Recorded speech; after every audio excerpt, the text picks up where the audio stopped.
Bonjour à tous et bienvenue dans cette nouvelle vidéo. Nous sommes en janvier, vidéo tradition sur la chaîne, les pronos de l'Open d'Australie qui va remporter le premier Grand Chelem de l'année. L'année dernière, sur mes pronos de Grand Chelem, c'était 2 sur 4. J'avais la victoire de Sinner à l'Open d'Australie, j'avais la victoire d'Alcaraz à Roland-Garros, et puis malheureusement j'ai inversé Sinner et Alcaraz à Wimbledon et à l'US Open. Oups, voilà.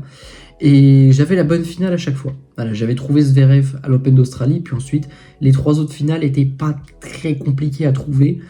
Et comme celle de cette année, voilà, je pense que ça sera Sinner contre Carlos Alcaraz. Maintenant, la vraie question, c'est de savoir qui va la remporter. Est-ce que Sinner va remporter un 3e Open d'Australie consécutif, ou est-ce que Alcaraz va compléter la collection de Grand Chelem? Voilà, et je vais partir sur le rouquin. Je vais partir sur Sinner pour cette Open d'Australie. Je trouve qu'il a montré plus de garantie qu'Alcaraz, en tout cas en fin de saison. Il prend Bercy, il prend le Masters, il bat Alcaraz. C'était serré.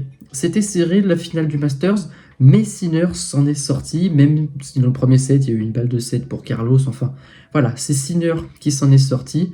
Et j'ai trouvé Carlos un poil sur les rotules en fin de saison dernière. À Bercy, il se fait sortir par Nori un match. Ah ouais, des fois il a des absences, Carlitos. Mais je pense que c'était sa plus grosse absence de l'année, avec sa défaite contre Goffin à Miami. Mais ouais, à Bercy, il était nulle part. Au Masters, c'était mieux, même s'il a quand même eu des difficultés contre Fritz notamment. En demi, il a déroulé contre Félix, probablement un de ses meilleurs matchs de la saison. Et en finale, il était légèrement blessé contre Sinner.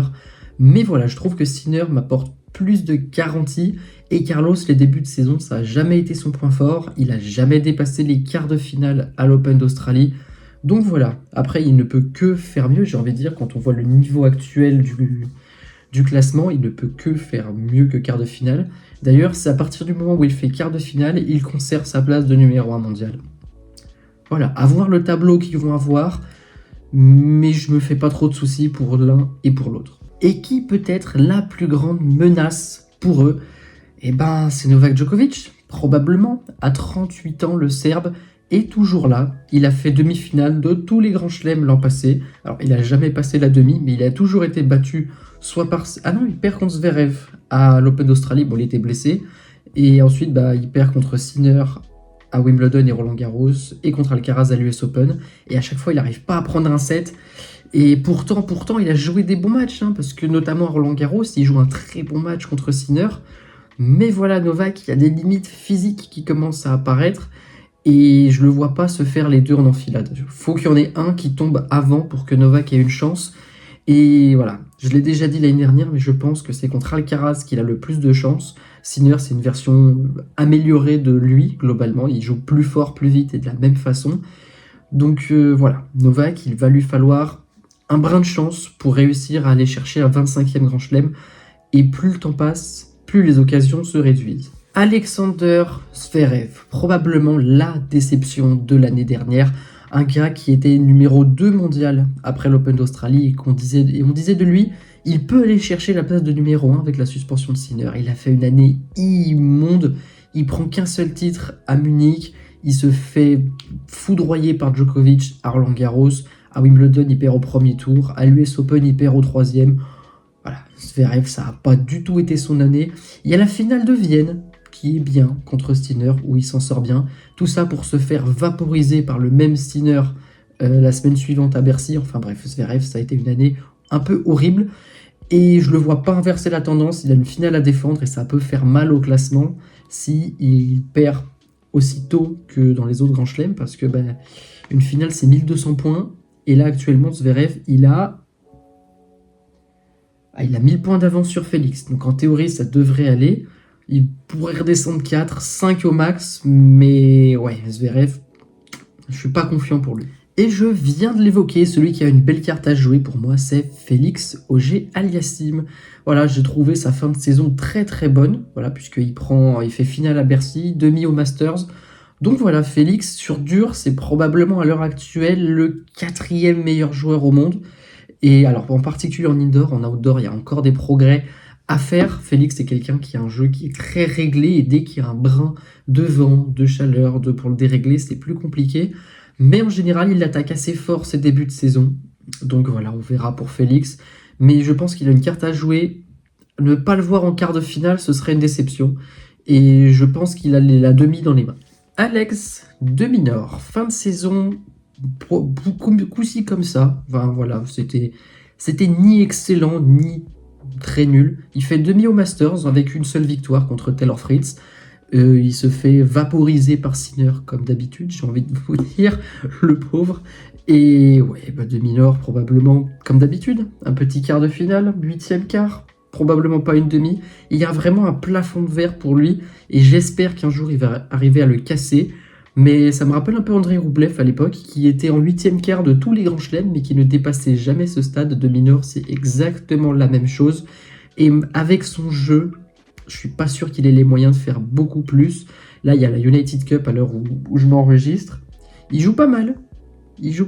Mais voilà, il manque ce grain de folie à son jeu pour vraiment, je pense, mettre en danger les gros. Et ouais, je le vois pas aller plus loin que d'habitude. Mais de Minaur, ça reste globalement une garantie. On sait que son palier, ça sera les 8e ou les quarts. Lorenzo Musetti. Alors j'ai été très impressionné par sa finale à Athènes et par son Masters finalement, parce que je pensais qu'il allait arriver cramé au Masters. Il prend un match contre de Minaur, un match marathon. Il perd contre Fritz, c'était son premier match je crois, bon, c'est un peu normal. Et puis il perd contre Alcaraz, mais bon, j'ai envie de vous dire ça aussi, c'est à peu près normal. Et puis oui, bah écoutez, Musetti, je trouve qu'il a fait des progrès l'année dernière. Il a arrêté de se regarder jouer et il a utilisé sa variété à bon escient. Après, on est sur dur. C'est pas encore le grand joueur de dur. Voilà, de Minaur. Musetti, c'est un joueur de surface naturel. Voilà, la terre lui va très bien. Le gazon, il a beaucoup progressé sur gazon. Mais sur dur, je le vois pas faire de grandes choses. Je pense que ça pouvait être la déception de ce tournoi, Musetti. Je le vois pas aller très loin. Là, à l'heure où je tourne, il joue contre Rublev à Hong Kong. Il vient de perdre le premier set. Bon, voilà. Musetti, je suis pas convaincu. Mais ça reste un top 10 à surveiller. Ben Shelton, un joueur qui a bien progressé en 2025, que j'ai peut-être vu un peu trop beau après son sacre à Toronto. Mais voilà, Ben Shelton, il a une demi de Grand Chelem dans la raquette, on le sait. Et probablement que sans Sinner, Djokovic ou Alcaraz, il aurait une finale. Maintenant, Ben Shelton, ce qui lui manque, c'est la régularité, la constance. C'est un joueur qui joue, j'allais dire, sans réfléchir. Peut-être pas autant que Denis Shapovalov, voilà, je suis désolé, lui, je lui mets des balles à chaque fois. Mais Shelton, j'ai trouvé contre Sinner à Bercy qui manquait d'aisance tactique. Voilà, on sent que c'est un joueur qui ne regarde pas tellement ce qui se passe de l'autre côté du filet et ça peut lui causer du tort. Maintenant, c'est bien aussi de jouer à l'instinct parce que quand ça passe, ça fait beaucoup de dégâts, mais manque de régularité à voir. Je le vois passer en 8e sans trop de soucis. Maintenant, quand il va avoir un petit peu d'adversité en face, voilà, je vais dire quart de finale pour Shelton et j'espère plus. Fin de saison compliquée pour Taylor Fritz qui, au cœur de l'été, était très bon à Wimbledon et sur le gazon, voilà, comme d'habitude, c'est sa surface. Et puis ensuite, bah, ça a été moins bon. Voilà, et puis franchement, je vais pas dire dégueu, mais c'était vraiment pas fou. Et puis ben là, la United Cup, on repart sur les bases de la fin de saison dernière. J'ai pas trouvé un Fritz conquérant, j'ai pas trouvé un Fritz extrêmement motivé, parce que pour perdre contre Baez sur dur, ouf. Allez, il y a du mal de fait hein, là, Taylor. Mais voilà, ça reste Taylor Fritz, ça reste un joueur dangereux. Et le seul souci maintenant, ça va être son classement. Il va attaquer l'Open d'Australie en tant que tête de série numéro 9. Il va pouvoir croiser un Sinner ou Alcaraz un peu plus tôt et je suis pas sûr qu'il s'en sorte. Je vais dire, allez, quart ou demi en fonction de son tableau. S'il tombe sur Zverev, ça peut le faire, c'est sa victime préférée. S'il tombe sur Sinner ou Alcaraz, je suis pas sûr que ça le fasse. Donc voilà, Fritz, quart. Allez, quart pour Taylor Fritz. On va terminer ce tour d'horizon du tableau masculin par Alexander Bublik. Tout d'abord, oui, lui qui sera probablement tête de série numéro 10, peut-être un peu plus haut s'il y a un forfait, ou s'il prend le titre à Hong Kong, parce que là, il va jouer Giron en demi, et puis au final, ça sera Musetti ou Rublev. Je pense qu'il a largement les moyens de remporter son premier titre de la saison, et ça lui donnerait un gros boost de confiance avant l'Open d'Australie. Bublik, ça a été probablement pas la révélation de l'année 2025, mais le joueur où on se dit enfin, voilà, on savait qu'il avait ça dans le ventre et enfin, il le montre. Maintenant, il n'a pas encore pété le top 10, ça sera probablement son objectif.